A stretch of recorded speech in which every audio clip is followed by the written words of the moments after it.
Hello everybody, my name is Kara and today I'm here with some December reading plans and also to do a currently reading update. So I'm going to be talking about some of the books I hope to get to in December. Generally I try to keep it pretty low-key and just like relax and read whatever I want to read around December, but this year I am doing a couple of readathons, but again they're very like low-key ones and I'm being pretty loose with like allowing myself to pick up other things that are not on my TBR.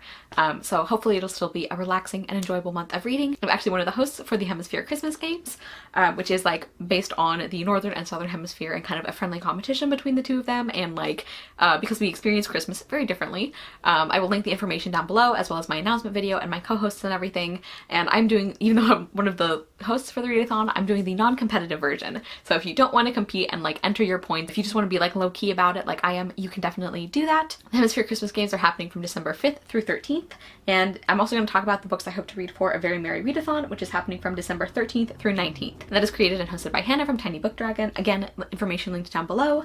And then, like I said, I'm going to talk about the books that I'm currently reading. So, starting off with the Hemisphere Christmas games, some of these prompts are the same for both teams and some of them differ depending on if you're in the Northern or Southern Hemisphere. The first prompt is to read a Christmas book that takes place in the opposite side of the world to where you live. And for that one, I'm going to be reading Christmas Around the World. It is by Emily Kelly, and this is like a really short like children's book that focuses on different countries and like different traditions and how they celebrate Christmas. Like I know that Mexico and Las Posadas is one of them, and Ethiopia is also talked about like their specific Christmas traditions. And so, like Ethiopia is in the Southern Hemisphere, and I believe a couple of the other countries covered are as well. I'm really excited to read about different countries' particular Christmas celebrations. I think that'll be really interesting and fun to read about. And the second prompt is to read a book that features a different culture or religious belief to your own. And for that one, I have Tristan Strong Punches a Hole in the Sky by Kwame Mabalia. This is one of the Rick Riordan Presents books. It's part of that imprint, and this is Own Voices for the African American Representation, and I am white, so I'm counting it for this prompt.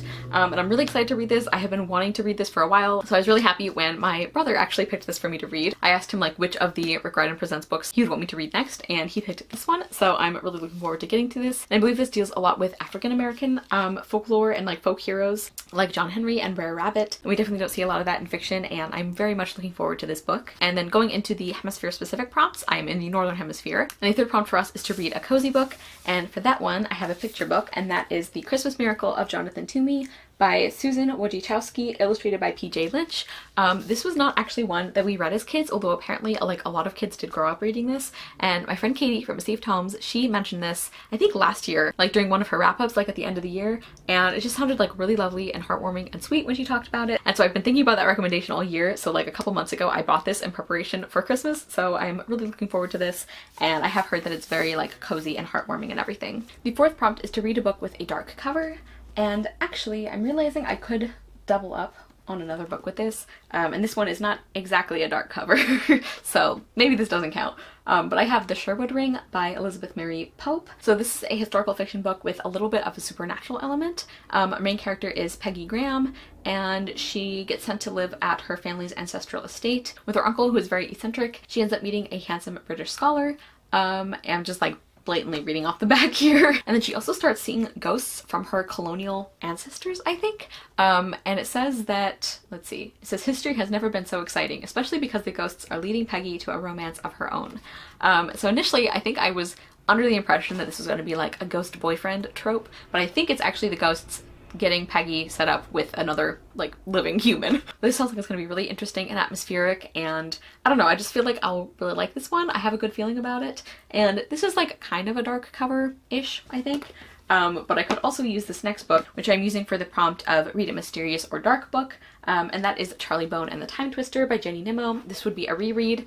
This is the second book in the Charlie Bone series, which is one of my favorite series, but I don't talk about it a lot, and it's been a long time since I reread it, so I'm very much looking forward to that.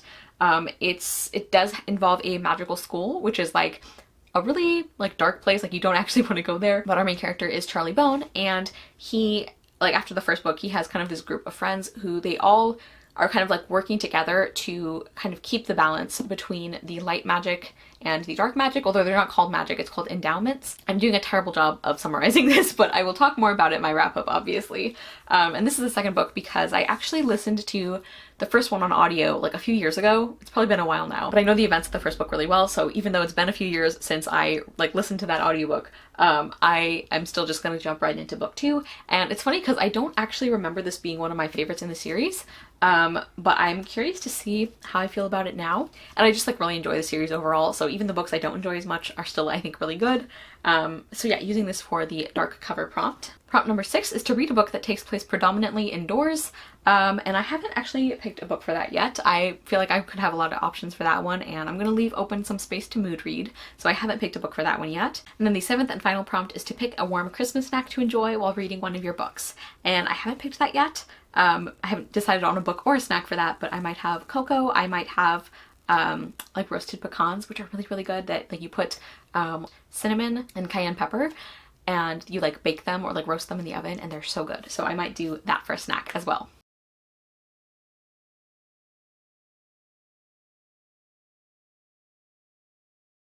So those are the books I hope to read for the Hemisphere Christmas games. And now to talk about A Very Merry Readathon. So like I said, this is created and hosted by Hannah at Tiny Book Dragon, and there are a few other hosts as well, Vanessa, Melissa, and Krista. I will link them down below.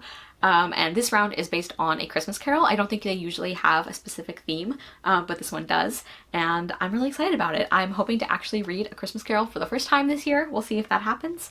The first prompt is Scrooge, a book with gold on the cover. And I just realized that I had been intending to count The Christmas Miracle of Jonathan Toomey, but my edition does not have gold on the cover. So instead I'm going to say Charlie Bone and the Time Twister, because there is like gold foiling for the title. The prompt for Ghost of Christmas Past is to reread a book from your childhood or an old favorite. And I'm actually, this is the one I had planned to use for that one. It ended up counting for prompt 1 as well. But again, that is Charlie Bone and the Time Twister. So I'm really excited to like actually continue rereading this series, which is something I've been meaning to do for a while and I just haven't. And I also feel like this is a good like winter and like Christmas series. I don't know why, but that's how I feel. The prompt for Ghost of Christmas Present is to read a book you feel like reading in the present. And because that's a mood reading prompt, I'm not going to pick something for it. For Ghost of Christmas Future, that is to read a book that intimidates you. And for that one, I have one that I mentioned before, but I didn't have a chance to get to it in November. And that is The Memory of Babel by Christelle Dabo, translated by Hildegard Searle. As I said, I got this in exchange for an honest review from Europa Editions, so thank you so much. And this one intimidates me just a little bit because from reviews I have seen, I think it's like kind of intense and some like stressful things happen, and also I feel like I might have heard that the end of it is like a tiny bit of a cliffhanger. So all of that is making me a little nervous to pick this one up, but I'm also excited because I have been really enjoying the series so far. The prompt for Tiny Tim is to read a book with disability representation, and for that one I have Out of My Mind by Sharon M. Draper. I first heard about this book from my friend Olivia Savannah at Olivia's Catastrophe, and actually her and her sister Simone recently did a kind of double review where they discussed the disability representation in several books. Simone is a wheelchair user, so it was so valuable to hear her perspective on these books. I will link that video down below. It's really wonderful. And they talked about this one, and after hearing them talk about it, I'm like even more excited to get to it. And we follow our main character Melody, who is really, really smart, but nobody seems to know this or appreciate this because she's non-speaking and she also can't walk. And so this book is about what happens when Melody finally gets the opportunity to speak. And I have just, like I said, Olivia Savannah and Simone both spoke so highly of this one, so I think this is just going to be a really good and powerful story, and I'm looking forward to getting to it. And then the bonus challenge is to read the group book, which is A Christmas Carol by Charles Dickens, and like I said, I'm hoping to get to that story and to read it for the first time this year, but we will see. So those are some books I hope to read in December. Like I said, I'm gonna try to be like I would really like to get to these, but I'm also gonna be like kind with myself, where if I'm in the mood for something else, I can pick that up. Or if I don't end up getting to all of these books on this list, then that's okay too. Yeah, I want to kind of keep my Christmas reading just kind of low-key, uncharacteristically so, because I obviously am a big fan of ambitious TBRs.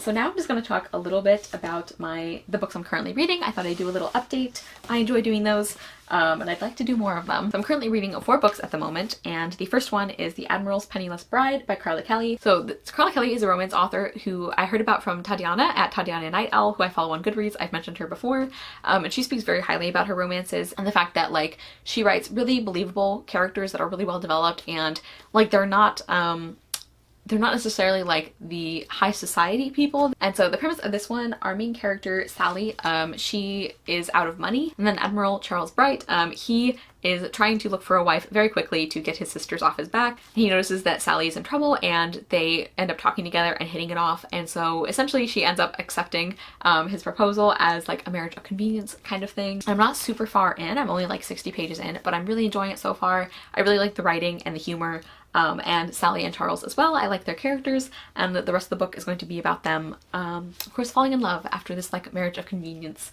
And yeah, like I said, really enjoying that one so far. And then I have The House on the Strand by Daphne du Maurier. This is a buddy read that I am reading with my friend Mary Margaret from MM's Musings.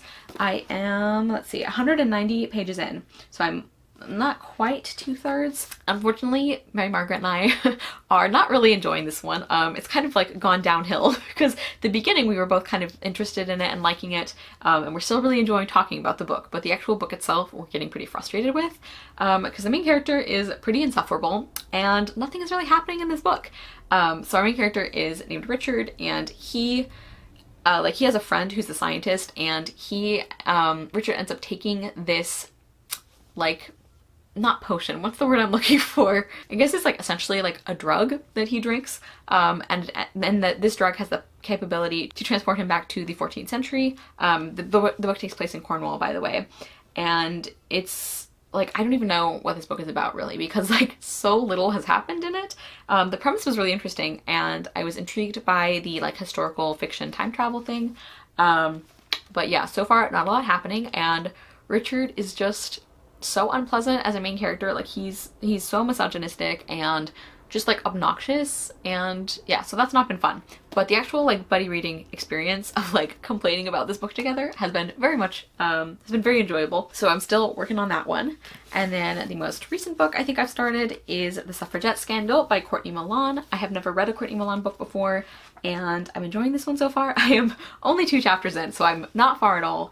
But again, so far I like the writing, I like the characters, I especially like the female character, Frederica Marshall, and I'm really intrigued by the premise of this one because our main character, Frederica, or our main female character, she runs a a newspaper that is very outspoken about its support of women's rights, which I love, so I'm very intrigued by the like suffragette aspect of the plot, and like I said, I'm not terribly far in, but I am enjoying it so far.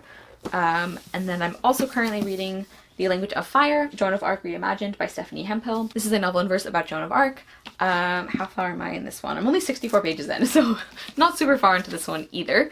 But I'm liking it well enough so far. I'm a little disappointed just because I really enjoyed Voices, which is a different novel in verse about Joan of Arc that I read last year. But I'm not loving the actual poetry so far. There's some like lines or sections that I do really like.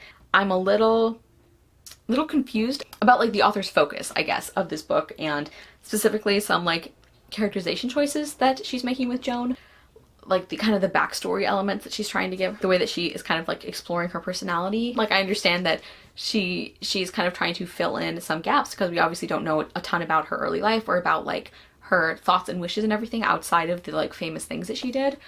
So I get that, but I don't know, I'm not like 100% sold on the way that the author is going with some things yet, but again, it's early, I might change my mind. So those are the books that I am currently reading and the things that I am hoping to get to in December. Please comment down below and let me know a book that you are excited to get to in December. Thank you guys so much for watching. I will see you soon with another video, and I hope you love the next book you read. Bye!